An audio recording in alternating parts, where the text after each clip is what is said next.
Thank you for the pre-party, Crystal and Nia.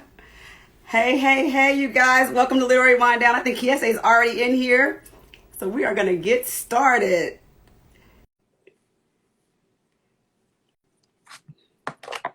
Hey, Mari. Hey, PBW poet.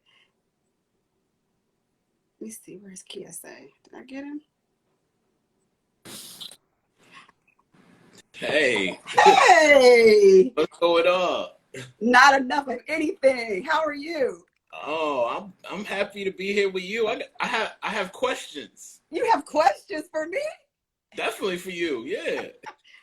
Kiese, now you know I did not get home until 6 o'clock this morning. I got all the questions about Vegas, fam. All my questions. I want to know what happened. I want to know did you win? I want to know did you not win? Was it how turned did you get? I'm not revealing. Okay, yeah, let's talk about. If people were following my stories, they saw all the action going on the whole time. So we'll talk about that too. Okay. All right.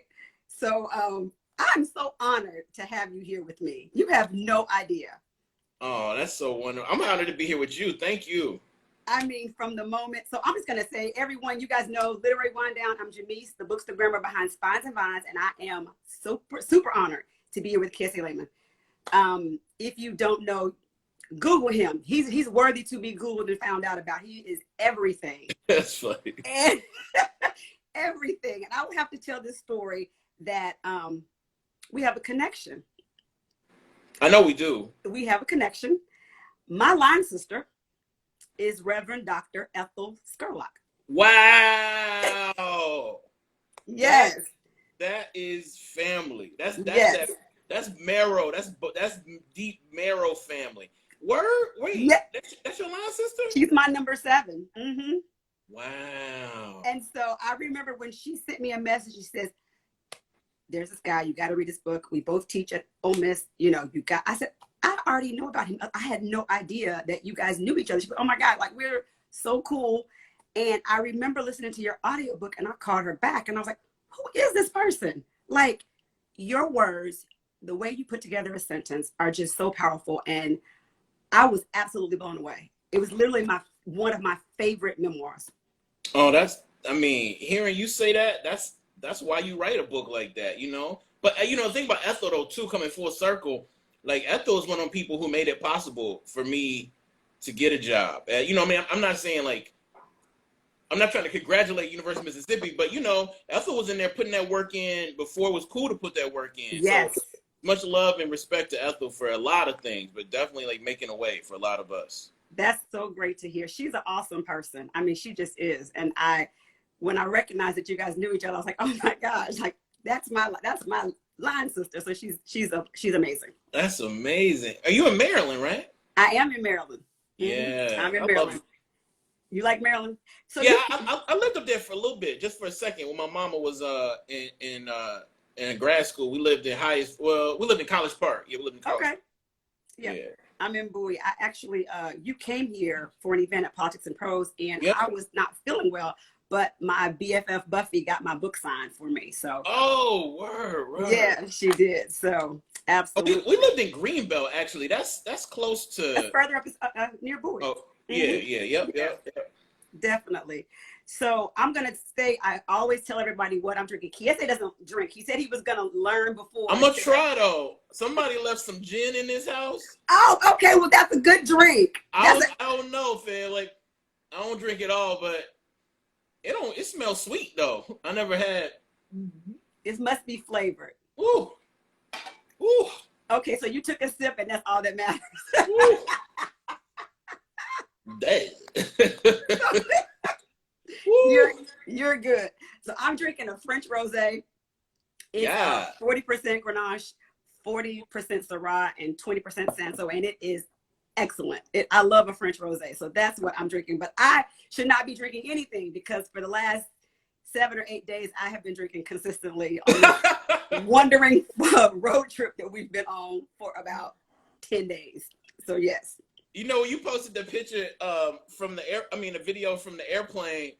Uh, what one of the fam said? I know she ain't. I know she's not wearing a mask. You know, I was like, she coming back from Vegas, fam. I'm sure you forget. You know. I mean, on the plane, I took it off to do the video, but definitely you have to wear it on the plane the entire time. Absolutely. Yeah.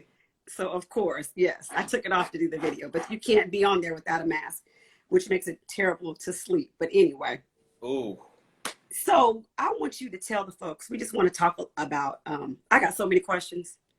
And the first thing I want to know is, can you tell us a little bit about long division? Because I've been in it, and it's different than what I normally don't do like well with time travel type books, but I have laughed so much in this book, just the references to everything. So can you tell us a little bit about Long Division? Yeah, Long Division, you know, at its core is a book.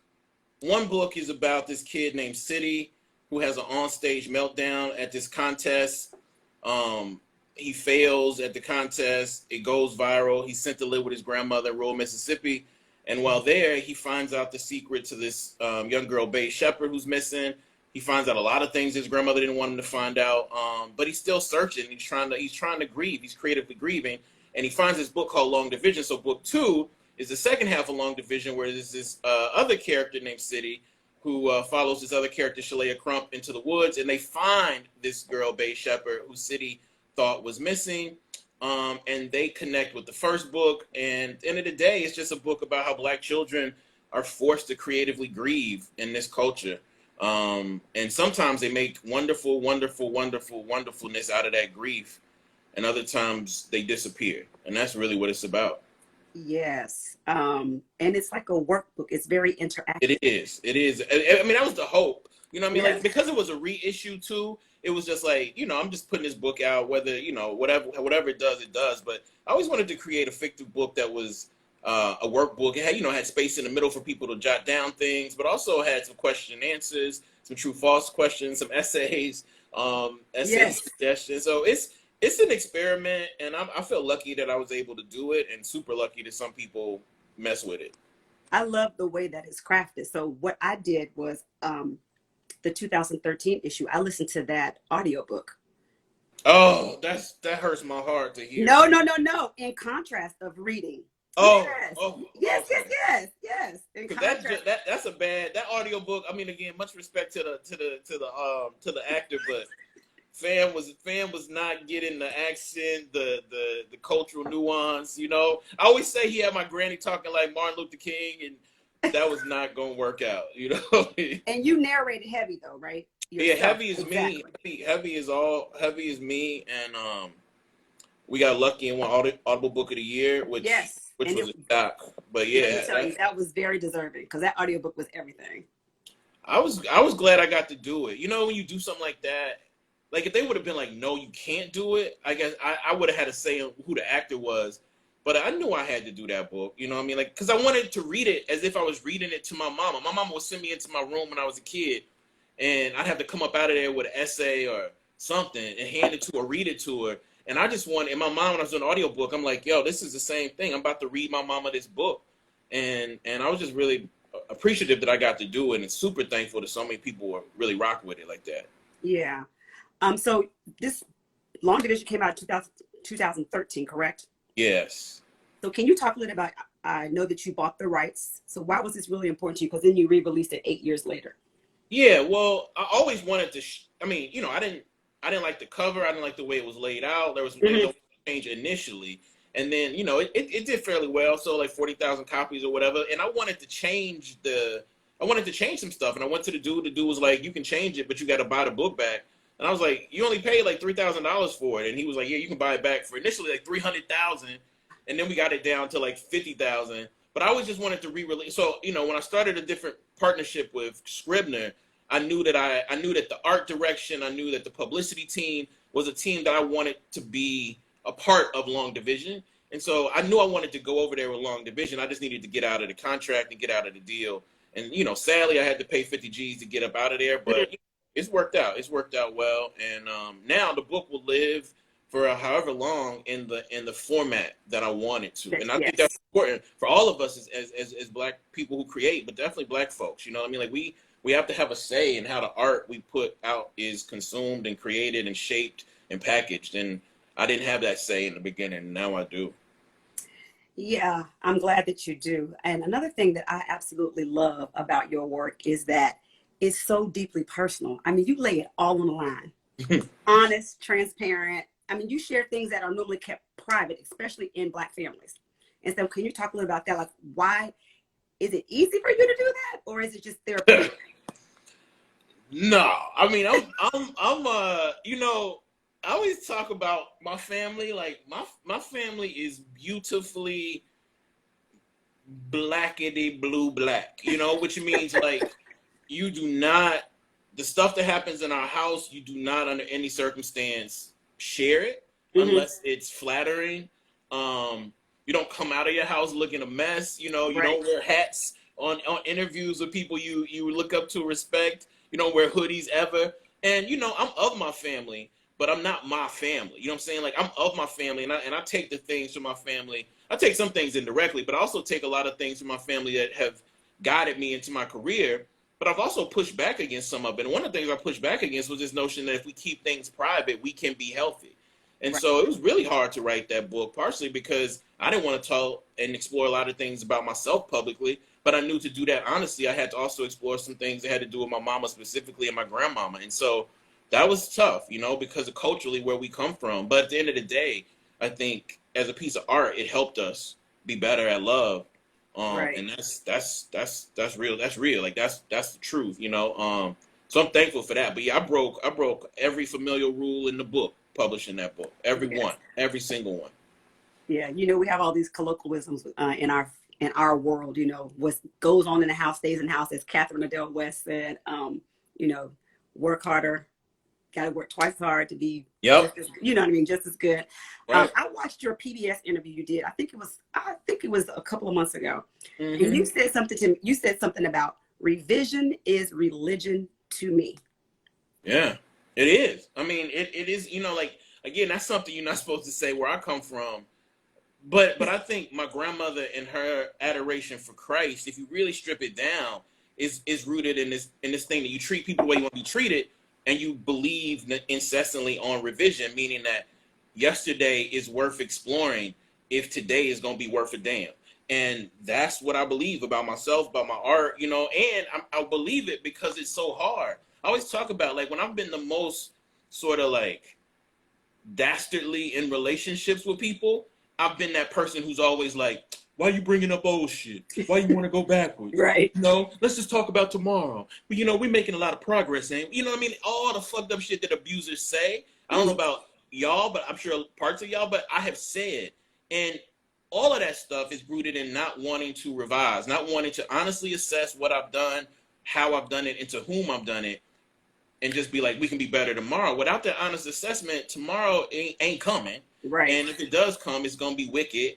And so, like, it is my religion, you know what I mean? But that doesn't mean that I'm not guided by my grandmother's love of Christ and my grandmother's Christianity. Like, all of that guide me. But I think when you strip all of that down, it's really about revision. And so that's what I call it. Yeah, and then I love that interview so much because if you guys haven't seen it, it's a PBS interview. It's a current one. It's not the older one. And you talked about, and this is very near and dear to my heart, when you said tending to our own. And so I just want you to talk to everyone about, you know, what you meant by this. And then how do you balance that as an educator?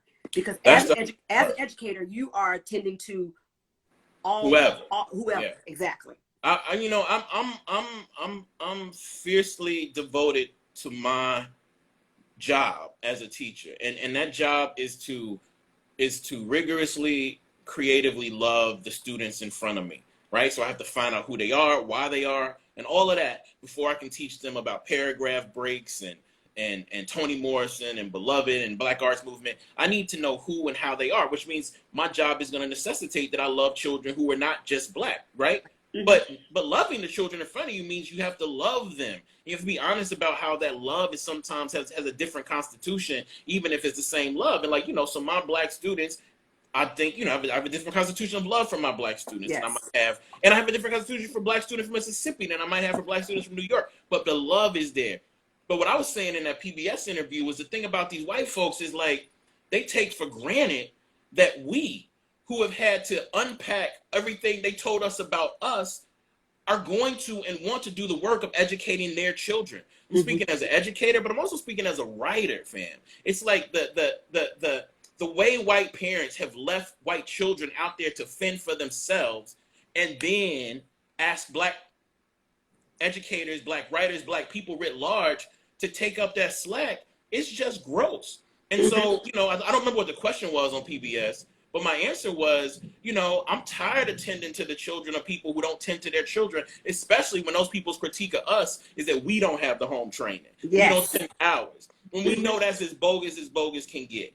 Do you know what I'm trying to say? And so there's no way you tend to your child and have your child grow up to vote for someone like Donald Trump, which is what the majority of white voters in this country did. So I'm just saying, I have the task as a teacher to teach every child in front of me, but I also have the task as a writer to be honest about how I'm tired of teaching white children that were never taught anything at home about the value of themselves as human beings who happen to be white, and definitely about the value of black human beings next to them in the classroom. I mean, I'm gonna do it. That's my job, but I can say that I'm tired of it for sure. Yeah, I appreciate that. That's like that. You preach. Right. You talking about a lot about love, and I want to know because you love Mississippi. I do. You do. I do. You love every time I see you. I mean, you love Mississippi. Yeah. And so I need you to. I mean, I'm gonna get a little bit of trivia, but not. I'm not gonna do a crystal melanated reader on you. Okay. Okay, don't do that. I got in trouble for that, fam. People don't know the context. They were like, Kiese throwing Octavia in the garbage. He wouldn't have no book without Octavia. I'm like, fam. And then I blame my contestants because I think they thought, I think Crystal didn't explain the game enough to people who didn't know how to play the game. So anyway, I would never throw Octavia Butler in the garbage unless I'm playing a game that necessitates she go in the garbage. Okay. We got it. I understood. I understood. Okay. Are you taking another sip? You know. No. I don't know, fam. I don't know nothing about this. Am I supposed to drink it or sip it? I definitely sip if it's straight. If it's not mixed with anything, Kiese, you definitely need to sip it. Yeah, it ain't mixed with nothing. Oh, so you're drinking gin straight. Okay. All right now. Oh, that's what somebody left here. I don't know. I didn't have no wine, so. Okay. So I need you to talk to me about Mississippi. Like, I need 5 words to describe it. And your love for it is just given all the negative connotations, the history, I mean, just everything with Mississippi. And I went to college in Tennessee. So I know the South. I'm just not my family's from the South. And so I want to know about your love for Mississippi. You went to college in Memphis? University of Tennessee in Knoxville. Oh, Knoxville. Okay. And it's crazy how Knoxville and Memphis are like, and Nashville are like completely different countries almost. Completely. Yeah. Completely. So 5 words. I'm gonna try to I try to follow rules when people ask me to play games. So 5 words. Black, blues,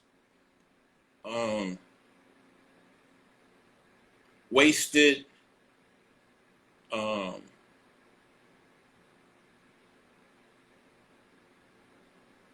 Fanny,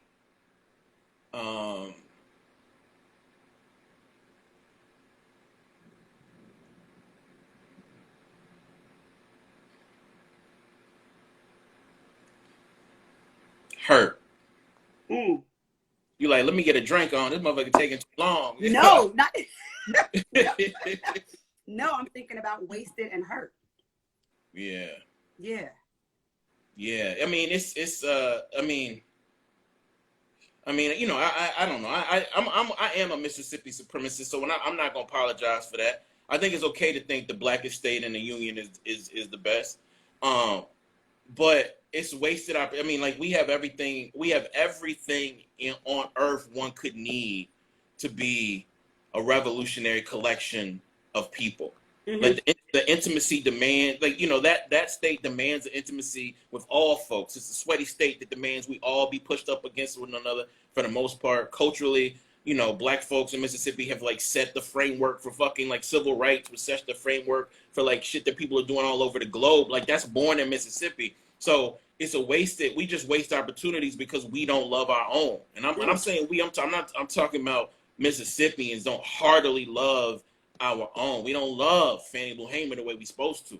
We don't love Ida B. Wells the way we supposed to. You know what I'm saying? We don't love Margaret Walker. We don't love Richard Wright the way we supposed to. So there's wasted opportunities, and the land has also granted us such opportunities. But the extraction, you know, we do all this labor and shit, and then it's extracted and it goes somewhere else. So only a few people in Mississippi reap the benefit of it. So it's just wasted opportunities. And what was the other one I said? The word hurt. Yeah, that shit hurts your feelings. You know what I mean? Like, you know, when I go around Mississippi and I meet all these I meet all these people. You know, sometimes you meet these Southern white people who are like so kind interpersonally, but they can't bring themselves to go to the polls and not vote against their own self. And you know, like they'll go to the polls, say how much they like you as an author, but then go to the polls and vote to take all the fucking money out of public schools. We are already 50th in public schools. You know what I'm trying to say? So that, beyond making me angry and all wanting to hurt them and all that kind of shit, it hurts my feelings the way those people in the state have done us and did my granny and did my mama. That shit hurts my feelings. And I just try to make art out of my hurt feelings, you know. Understood. Akile just joined, so you're here. I just want you to know Kiese is drinking gin, but people in the comments think that it's moonshine. No, it said gin on the thing, but okay. Yeah. So I'm so glad that I was told that you didn't drink, so I feel very honored that you're having a couple of sips for this wind down. So Kiese, you know what? You have such a deep space in your heart for your elders, and you seek them out for information. And so how has that impacted you as a writer? Especially with long division, because I know I mean, it's built-in audience. You know, people are often like, who do you write to? Well, I'm writing partially to the elders who made me. And that's tough for me because, you know, I also want to write about contemporary moments and contemporary culture and all that kind of shit that, like, you know, my granny and them aren't really privy to. But the heart and soul of what I do, I always want the elders to know and feel like that heartbeat, you know, like that boom, boom, boom, boom, boom, boom. Like I want them to know that I'm writing from that heartbeat to that heartbeat. And I do it for a lot of reasons, because that's why we're here. Like, we wouldn't be here without them. But also, like, I don't think they haven't gotten the respect and rigorous admiration that they deserve. You know, Ani wrote the other day on Twitter, you know, she wonders why there are not more books about Black grandmamas. And, you know, all my books, you know, I try to dress them up in different ways and shit, but all my books are about Black grandmamas. And none of them have done what I want to do. That's what I'm trying to do, this new book. But none of them have done it the way they deserve to be done. But I just think you got to love them rigorously. And you know, that means you can't just say your granny's great. You know, everything your granny says has to be the wisdom of everybody. You know, my granny does do a lot of that wisdom stuff, and she is the most phenomenal human I've met. And she trifling, you know what I'm saying? And she will try to, you know, she love her grandson, but she will definitely try to, you know, manipulate a washer and dryer out of her grandson, you know, just to show her friends she got an extra washer and dryer, you know what I'm saying? But she's still just the most amazing human I've ever met, and that's lucky. Like, I'm lucky in that way. Like, I'm lucky my grandmama and them didn't leave Mississippi and go north. I understand why everybody else did, but I just feel super lucky. Yeah. Mine both stayed in Tennessee. They didn't go anywhere. Yeah. So I get what you're saying. Although I didn't grow up there, it was a place of refuge for me because I was always away. I wasn't the cousin that lived in the city. My dad was in the military, so I always came back. So it was a place of refuge for me to go back and just, it was just really nice. You know what I mean? Yes. Yeah. Yeah. So have you given any thought to this? Your book published in 2013, Long Division. And in the book, you're talking about Barack Obama. You're talking about Trayvon Martin. They're both mentioned in the book. So now the re-release is post-Trump era. Really, we still kind of in it, but post-Trump. Right. George Floyd, Breonna Taylor, and Ahmaud Arbery. And to me, it's kind of haunting. It's like, do we ever escape the past? And can we be better? Because you got 8 years difference in there, and it's kind of like, yeah, we can be better. Yeah. And I think that's a great question, because I think we can be better by deciding collectively we will not attempt to escape the past. We will like explore the past until we exercise it, with the understanding that exorcism has to happen fucking like perpetually. You know what I'm saying? So I think we can be better. And I just always think, you know, like we weren't brought here. We weren't brought here for me to be talking to you on this about fucking like loving black art. But our folks worked and made a way. And I'm not saying this is the end all be all, because Lord knows we still are being devalued, and premature death is like a reality for way too many of our folks. But we gonna be better. Like that's their faith. Like we gonna be better. We gonna lose and we gonna die and we gonna suffer as well, but we gonna be better. I believe it. I believe it. That's not hope. That's just faith in black folks. That doesn't mean we gonna be what we deserve to be before we pass. Right. But we gonna be. I mean, I think the history of us is that no matter what they say about us and however they treat us, we find a way to do better for us, and that doing better for us often models a way that the rest of the globe can do better for itself too. You know, so. I believe we're gonna be better, but yeah, that shit haunts, man. You know, like the way, yeah, it just haunts. I mean, if you just sit in the way we don't value black children and really sit in what we put on the necks of black children, that's when you can start to lose faith. But then when you start to see what black children do sometimes because of that weight and in spite of that weight, that's when you gain faith again. You know, so that's how I see it. I just always say black children are never extended the same grace that other children are extended. Never. Man. Like, you know, and we can, you know, this is where, you know, this is not I mean, you're talking to me, but it's so interesting. Like I got kicked out of school for taking a library book. And when I think about it, right, and when they kicked me out, they were like, we're doing you a favor just kicking you out of school, because we could have called the cops and put you in jail for taking a library book out of the library. It was a library book that I returned. And I'm not trying to be like I was innocent or nothing. But you know what I was? I was a young person. Yes. But I have to say that because in my mind, I didn't feel that way. You know, I felt like I let the race down. I felt like I was fucking running for president or some shit. That's what I'm trying to explore in Long Division. The shit we sometimes put on black children. I got kicked out because these racist white motherfuckers were being racist white motherfuckers. And my family, who I adore, literally was like, your shit is over. Like, you were never going to get into another school. You know, it's a wrap for you, Kiese. And I get why they did that, or why they thought and felt that. But we can't do that to our young people. When systems fail them. We can't make them feel like they failed because they weren't able to fucking outmaneuver some shit that our elders can't outmaneuver. You know what I mean? So like, that's the thing, yo. We put way too much, and I get it. Like, we weren't tended to wholly by the nation, right? And then we do the same shit to our children. So, but often, in spite of us, our children make a way. They do, just like we did. You know? Thrive. And thrive. Let them know. That's right. And thrive. Let's talk about this time travel. All right.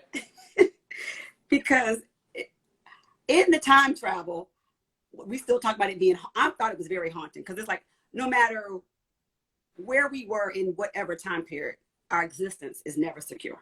Nope. But we always have us. Right.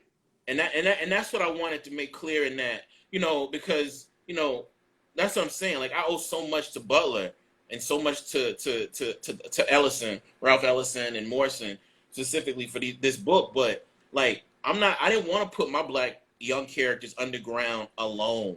I didn't want, aloneness are states that we all have to deal with, but I wanted them to be down there as a collective. You know what I mean? And because I don't want to be too old black, but that black collective is what's gonna get us. Yeah. You know? Yeah. That black collective is what's gonna get us right. And it's not one of the only things that has gotten us right. So yeah, I wanted them black children to sort of be lonely, but to always sort of be around the real or like the specter of other black people, you know? So yeah. Which is kind of how we're making it. That's in the world today. That's what I think. I think. Definitely. Who was the hardest character for you to write in Long Division? Ooh, that's a great question. The hardest character, I mean, they're by, some of them are like dual characters. So like City's Mm-hmm. a real character, quote unquote, and then there's like a persona character. So, but the hardest one was Beige, because that's just like, Yeah. ooh, that person um has gotten me out of a lot of things I should never have been in. You know, when I hear Bays, I see Bays. I know people gonna be like, "That's that gin." No, that ain't that gin. I don't think. But maybe it might be that gin. Shit, I don't know how you supposed to feel drunk, but yeah, Bays. Just because I had to do, when you write a character, you got to honor them. You got to do them justice. That's why you got to keep rewriting. You know what I mean? If a voice talks to you and you try to render that voice and you don't get it right, they're gonna keep on being, they're gonna keep on talking to you till you get that shit right. And Bays is just like the soul, like her soul, fam, was just so loud, but also so whispery.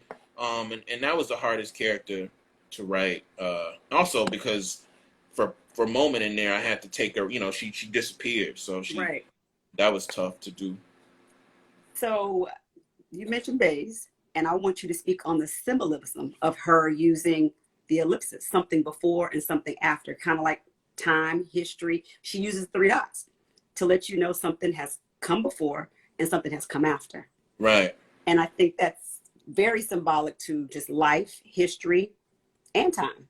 Absolutely. She, I mean, the problem with the way I wrote her is that I don't know if I wrote enough of her, like, blind spots in, but she's someone who sees her. I mean, partially because, the thing about Katrina and the thing about life, not just Katrina, is like there are people probably on this live who have lost their parents. And there's some people who've lost their parents and they don't have their parents. Let's talk about lost children.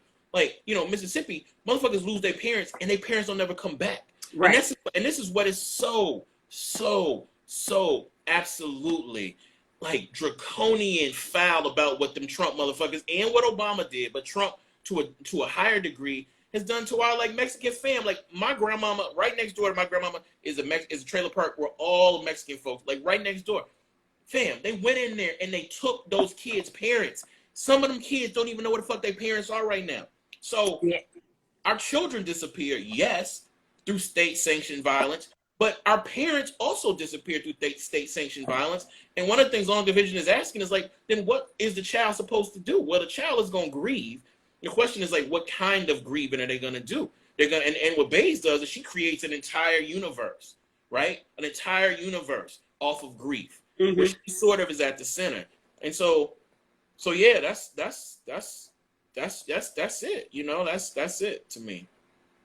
I have a couple more questions. We got to address some things in the comments. This is a good segue for you to ask me the questions you want to ask me, because Reggie Reed says that my eyes are low and that my drink is good. My eyes are low, Reggie, because I got home at 6:08 from my flight. And I have not had any sleep. So that is why my eyes are low. But I am enjoying my drink. But I'm good. I'm not like I was on Donnie Walton's live. You're going hard. Oh, my God. Yes. So you want to ask me questions, Kiese, I'm available. Okay, I'm reminded it was what happens in Vegas stays in Vegas. Yes. But let me say, do you gamble? No. Did you see anybody gamble? Yes. Okay. Did anybody hit? Did anybody win? This is the former gambling addict in me trying to get some residual fences. Because you know what? Because when you send me the DM saying something about I hope you hit, I was like, okay, he must gamble. Right. So here's a funny story. So my boyfriend gambles, and we actually crashed. My mom and her sisters were out there, and they normally go every year, but haven't been able to go because of COVID, right?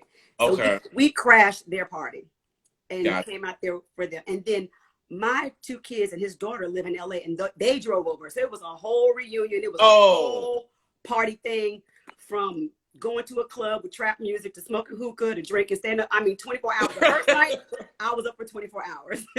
So yeah, it was an experience.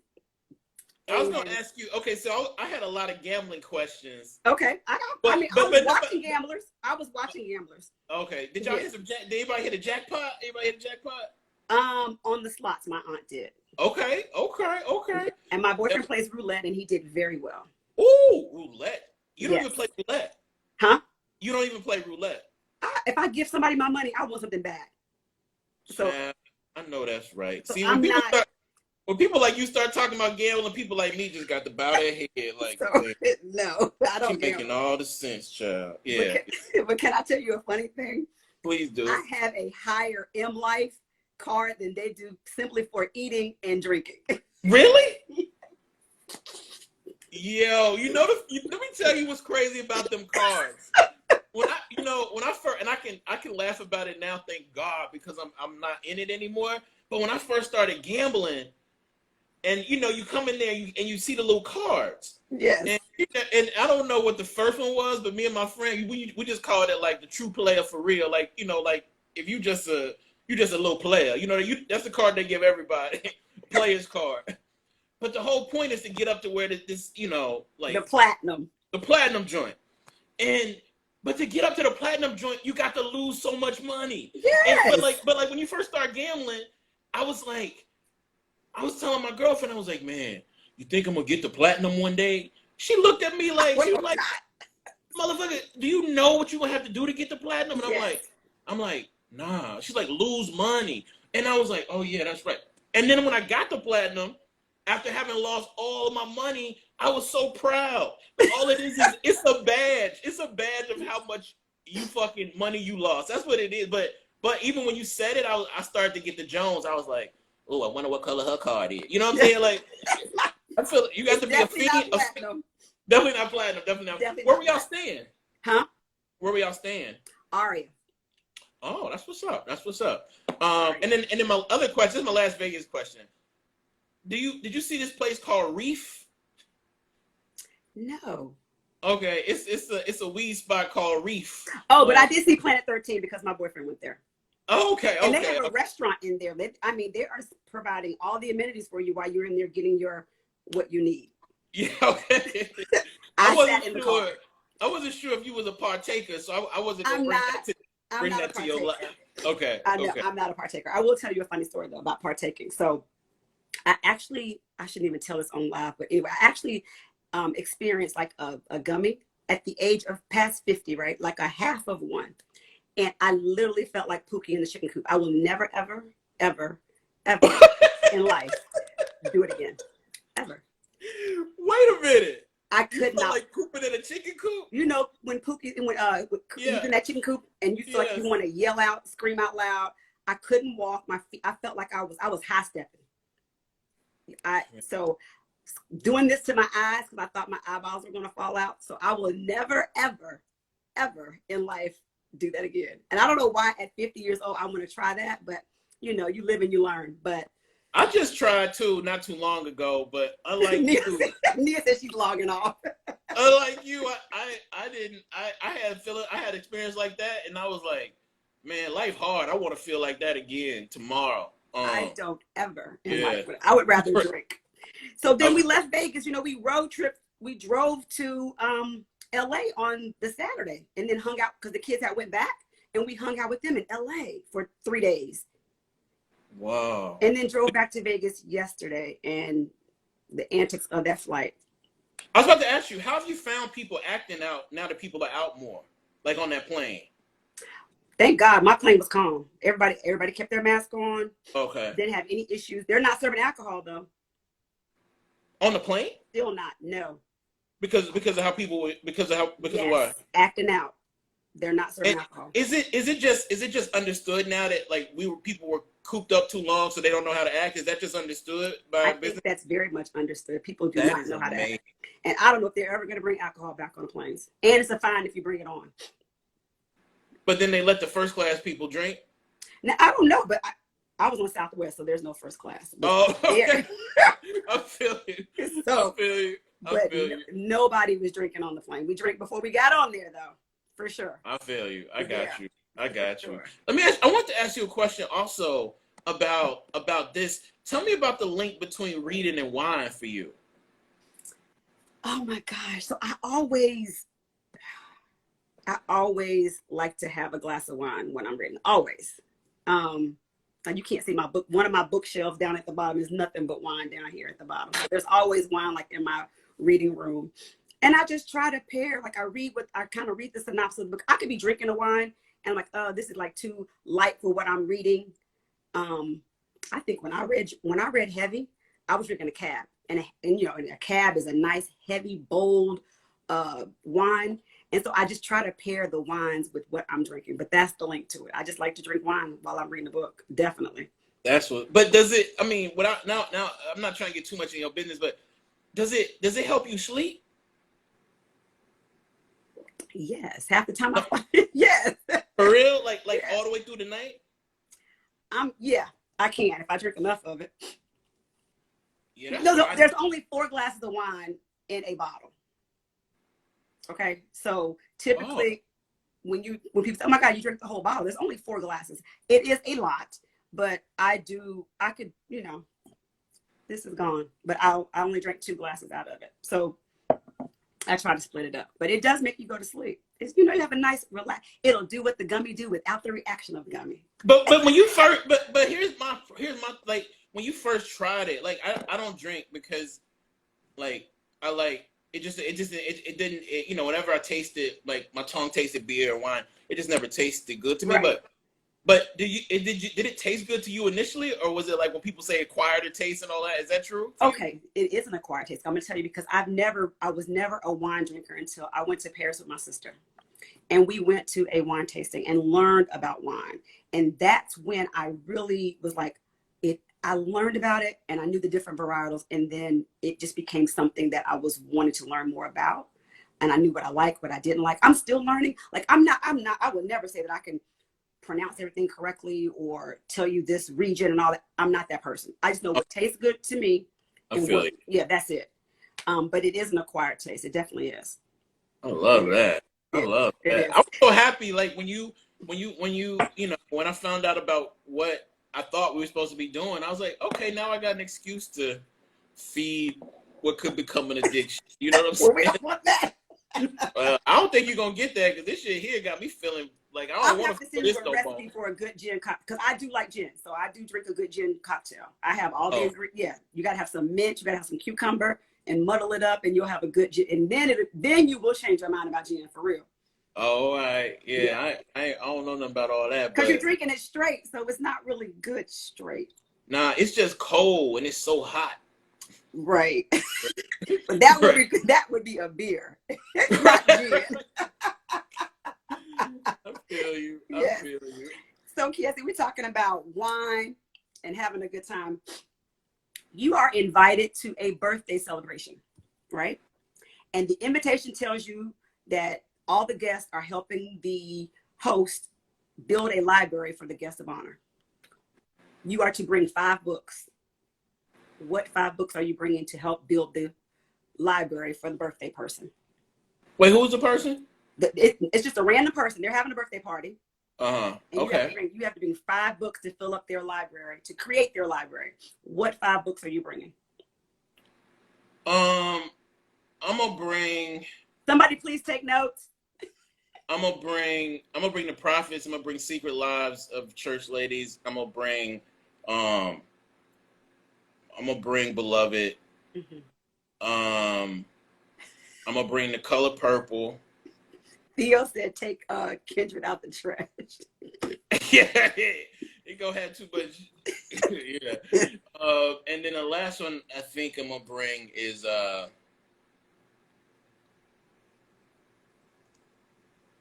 yeah, I think the last one I would bring would be Sing Unburied Sing. Oh my gosh. Yeah.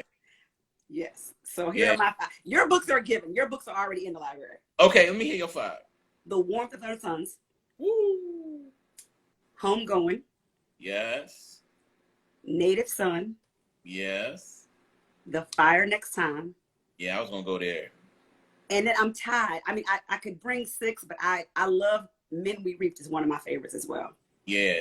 You know, people were real hard on that book, but that book, I think people need to go back and read that or reread it.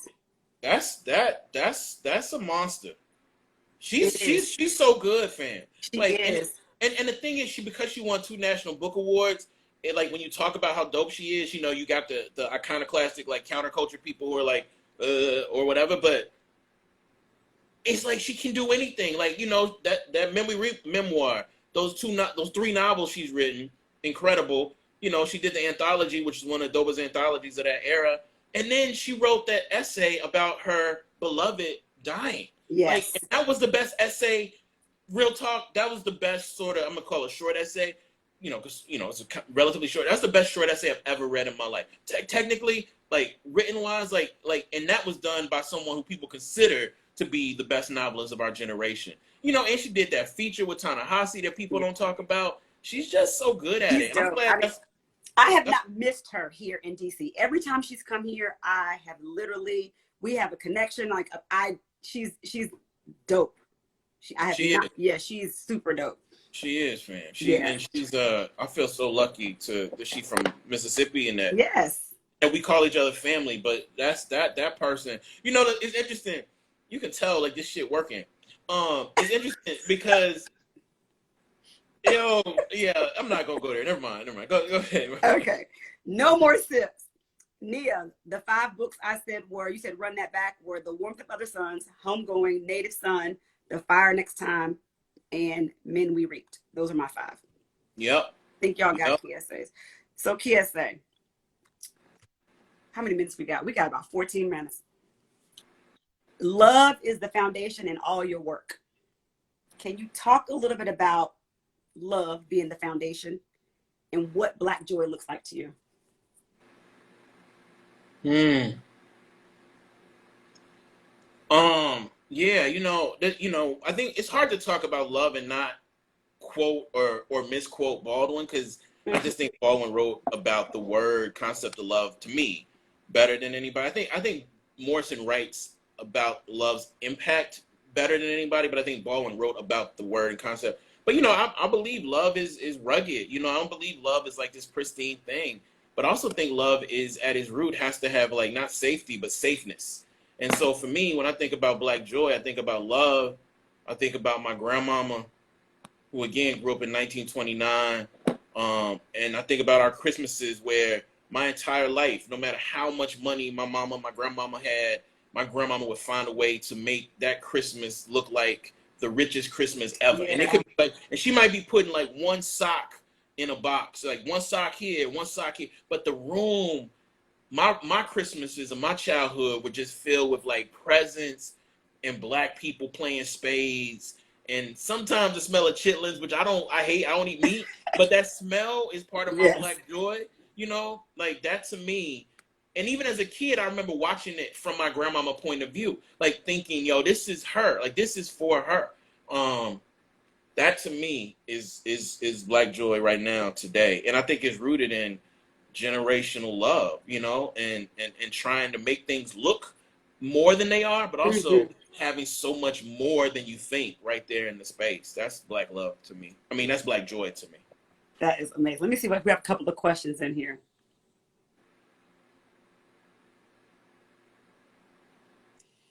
Oh my goodness. Somebody just said, Jimmy, are you coming to Mississippi? I haven't been to Mississippi since UT Volunteers played the Running Rebels. That's the last time I've been to Mississippi. And that was when I was in college. Yeah. Yeah, I haven't. Yeah, I have not been to Mississippi since then. Wait, what was the question? When am I going to Mississippi? Are you coming to Mississippi? You gotta come. You gotta come on. Come on to Jackson. Come on down to Natchez. Come to the coast. Yes. Stop in the Delta. Say hey to Ethel. You know what I'm saying? Yeah, I'm gonna come down there and see Ethel and check y'all out. Come to the book festival. Real. That's real. That book festival gonna be special. When is the book festival? Tell us about the book festival.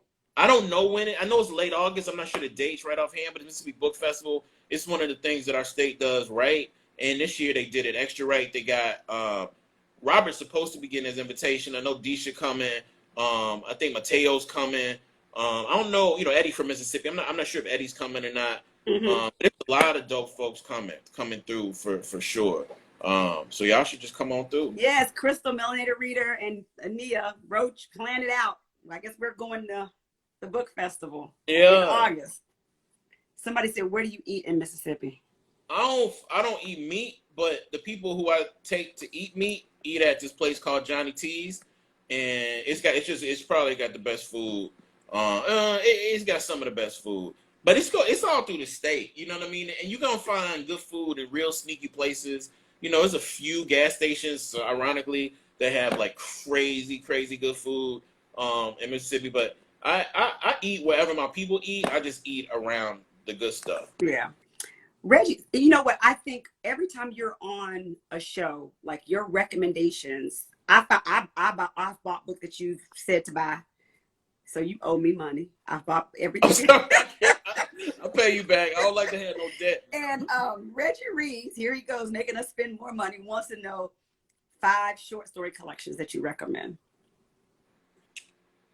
So there's a short story collection. I don't even know if it's in print anymore, but I think it is, called Spunk and Other Stories by Zora Neale Hurston. Mm-hmm. Definitely got to get up on that. Secret Lives, which Secret Lives, which I've already, I just always think people need to take part in history. And I think the reading of that book now is going to be part of literary lore. So Secret Lives. I actually think Break Any Woman Down by Dana Johnson. I would also say, it's tight. It's gonna be close. Oh, yeah, Nafisa, Heads of Colored People. Oh my gosh, incredible. And you know, I think, yeah. I mean, you know, I'm gonna put something that hadn't come out yet. Maurice Ruffin has a new book coming out, a new short story collection. I like to try to put new stuff in there. Mm-hmm. I don't remember the title of that short story collection, but I read it a few months ago, and I was like really find it. Yeah, I was really kind of taken by the way the stories speak to each other, like thematically, not necessarily through plot. But Danielle Evans also is just. Is it The Ones Who Don't Say They Love You? Yeah, that's one. Yeah. Okay. Yeah. There's some other good, there's some other interesting, like, Ellison has this one, Flying Home, and Other Stories. I mean, it's more interesting than I think it is good, but Rion Rion is on some other shit. Like, I read a lot of Rion just to like remind myself it's okay to imagine. Yeah. And Rion's from Bowie, I think, right? Yeah, he is. Mm-hmm. Yeah. Yeah, the world doesn't require you. Yeah, and in the book, like my book, Gorilla My Love, like that's my book. Like that's my literary Bible, Gorilla My Love. So I think I have that up. Yeah, always. It is. So what's next? What's coming from you? What can we expect? What do we need to again purchase and be ready for? Pre-order. Child, I'm finna be real black for like 15 seconds. I'm talking about super black.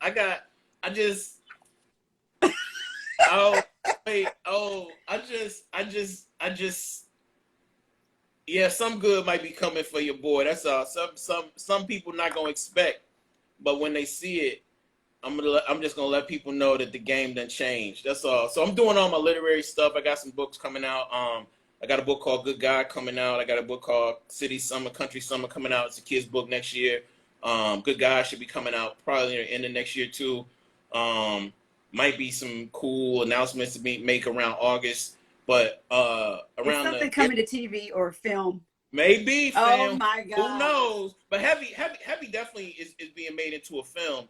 But that's not. But whatever. That's gonna be whatever. But I would just say I really this last year and a half, 2 years just been studying TV and film like a fiend, like just studying it, and I just think I could do something real interesting. So I'll just leave it like that. I think I could do something real interesting if given a chance. Well, we will definitely be waiting and rooting you on for sure. Let me see. I think there's one more question in here. And someone. Somebody said the gin done gave us gems. And that gin shit, I don't like this feeling. That shit got me mad sweaty. I was gonna say you're wiping your forehead, so you must be sweating. So I was gonna say that shit got me sweaty from the inside, but like that's where sweat come from, though. So I don't know what I mean by that. I'm telling you, I'm gonna send you a recipe. It's because you're drinking it straight. If you weren't drinking it straight, It would be, and you don't have any ice in it. So that in itself. Nah, it was in the freezer. Oh, okay, so it is cool. Okay. It was in the freezer. Like, right. yeah, somebody left it in the freezer. And it was cold. And I just was like, oh, let me try this. And I don't want anybody out there in this world DMing me saying I made Kiese drink, because I did not. I clearly specified that you don't have to drink to be on Literary Wind Down. Because you made me sign that thing saying you got to drink if you gonna come up. Oh, that you don't tell people that? My fault. My bad. So Reggie reads with another question: are we going to see a short story collection from you?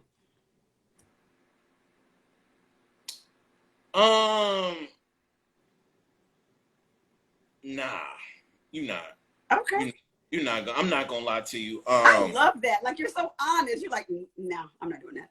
I write short stories, but I'm not.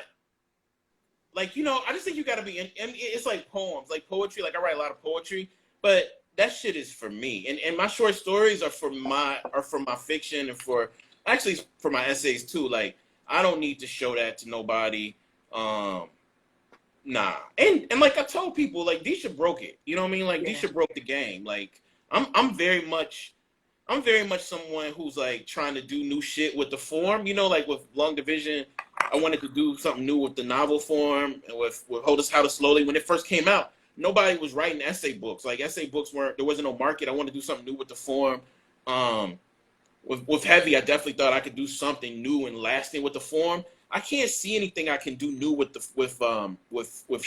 short story. And not only can I not see it, like, I don't want to try to be innovative in that form, because the people who've innovated have fucked it up so much. Same with poetry. Like, I can't do what those people can do, but I can try to imitate them enough to get to something useful and worthwhile. So I might write some poetry that you might see, in some sort of like TV or movie or something like that, but I'm not gonna do no short story collection. Yeah. But even saying that, I think there's a way, like, yeah, I think you can blend genres. I would do a short story collection if it was like a cinematic short story collection. Like, if somebody was like, I want you to write a movie, but it's got to be like these linked short stories, I would try to do that. But just for literary, I'm not doing no short stories. Yeah. Will you ever leave Mississippi? Child, how much time we got? I mean, here go what I want to say.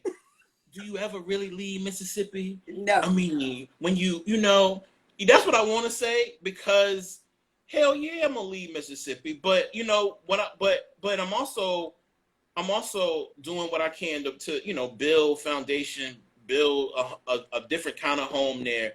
But I can't be all the way in Mississippi at this point in my life, at this point in my career. I can't be all the way in Mississippi. Like, I got to have a foot in it, and my heart is always in it, and I got, my money is always in it, because you got to build foundation for places that have been completely extracted from. But there's so many places in the world like I haven't seen, and I deserve to try to go out there and try to find some shit. You know what I mean? Like, I sort of don't allow myself to go out and just explore. And at this point in my career, I think I earned it. So I'm gonna be in Mississippi in a way, but I'm also gonna be some other places. So what I love about your connection and your roots in Mississippi is because growing up the way I did, moving every 3 years, I never had a connection really to any specific place. Although my family's in Tennessee, I didn't grow up there. So it's just, I don't have the same feelings that they have about the place. Yes. But I have connections, like being here and going to high school in Virginia. I don't have it's just, so it's kind of like, it's not a nomad, but it's just being able to experience different places at different times of my life, growing up. It really fostered my love for traveling. That's what I was about to ask you. You seem like you are more at home in flux, like in movement, in travel. Yeah. That feels home and safe for you. It feels great. So last year was very difficult for me. Right. Yeah. Right. And so when you cannot move, like, how do you move? How do you get out? I mean, so we couldn't travel last year. So it was just more so just rediscovering what's here in the DC area, you know, making, you know, literally like everything's in a circle, the Beltway, just driving the Beltway and just, you know, getting out, but not being able to travel was kind of, it was depressing for me. Because I do like to travel frequently. So, yeah. I need to get like you. I'm trying to get like you. You know, I'm trying to get like you. I need to travel a lot more. I need to travel a lot. Yeah. So our time, we're at 8 o'clock, and I can't believe the time went by that fast. But keep doing what you're doing. I honestly, I was telling Chris, I'm like, oh my God, Kiese is like so smart. I don't even know what I'm gonna say. I'm gonna be on the road. I'm just like, what? I'm like, I got so much going on. I said, oh my goodness. But I love your work so much, and I can't wait to see what's next.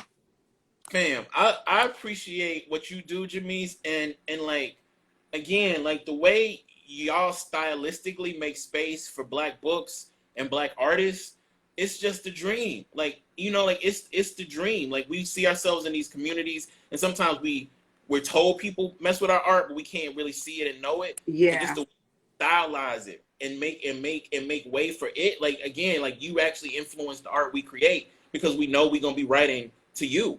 Do you know what I'm saying? Like, and the white folk can't be like, well, who's your audience? I'm be like, motherfucker, Jamise. That's my audience. Like, give me my check. You know what I'm saying? Like, it changes everything for us. So what you do, what so many of these folks do, Theo, Reggie, Crystal, you know, thank you so much for all of it, man. And listen, you know, I planned that her birthday party in DC, so don't be surprised if we don't show up for the festival, because I'm gonna get off the phone and get to working right away. You know, I can plan a travel trip. Come through Jackson, and I'm just saying, home is different. It's you gonna get so much. You gonna be loved in ways you ain't been loved before. That's the truth. That's one thing I can say about folks coming to Mississippi. You gonna feel love in a way you ain't felt it before. The question is, if it get too much, are you gonna have the gumption to be like, please stop? Because Mississippi will love your ass. Black Mississippi will love you to death. Yeah, so when we get off, we're gonna have a conversation with the group. We're gonna start planning. So thank you so much. Take care. All right, peace. Bye bye.